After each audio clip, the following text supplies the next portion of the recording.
So I thought I would quickly create a video showing the benchmarking I did between my old RTX 2070 Super and my new 5070 Ti. For clarification, my working out for this was I did 3 runs each time, which will be running here in the background, all in the replay, all the same settings, all with triple screens at 1080. The CPU and everything all stayed the same, so I'm running a 5800 X3D and I'm running 48 gigs of DDR4 RAM.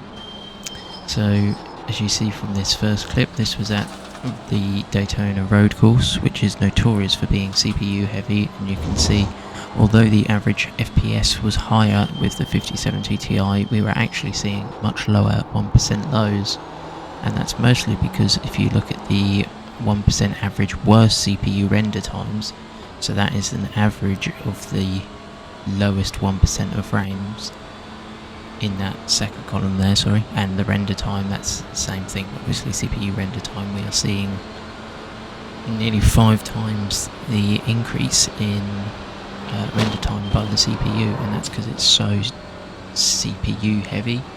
And obviously at the time I was thinking it was GPU and a GPU issue, but it turns out it was actually partly a GPU and partly a CPU issue.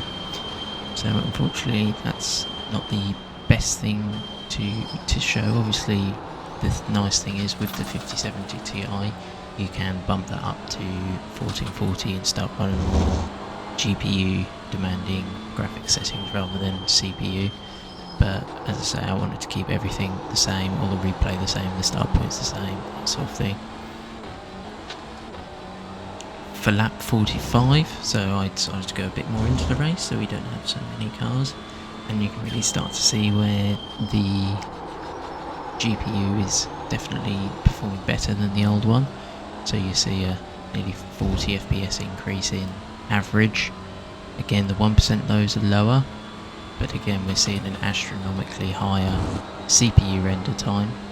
But to counteract that as well, we're seeing about 3 milliseconds faster GPU render time. So overall you can see that that is an improvement, but again Daytona is a very CPU heavy track, especially filled up to the brim where this was the Raw special event.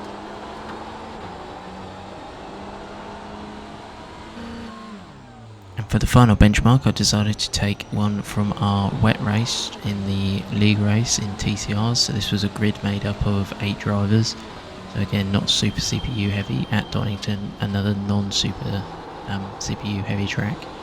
And you can see our average FPS was 60 frames higher than the 2070 Super. Not only that, our 1% lows were considerably higher, another 15 frames. Our average CPU render time was lower, 1% was about the same, which you would expect as we haven't changed the CPU.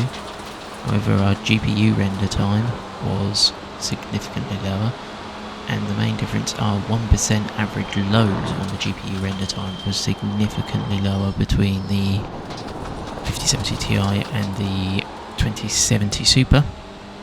So I will quickly flash up the render, the time in seconds and the frame times to show you how inconsistent the 2070 Super was at Donington when compared to the 5070 Ti. And as you can see, the 5070 Ti, although it has some peaks, is considerably smaller errors than when compared to the 2070 Super. Obviously 1 frame you may get a peak, it's not the end of the world, but overall as an average it is considerably lower, showing how much more potential the 5070 Ti Super has over the 2070 Super.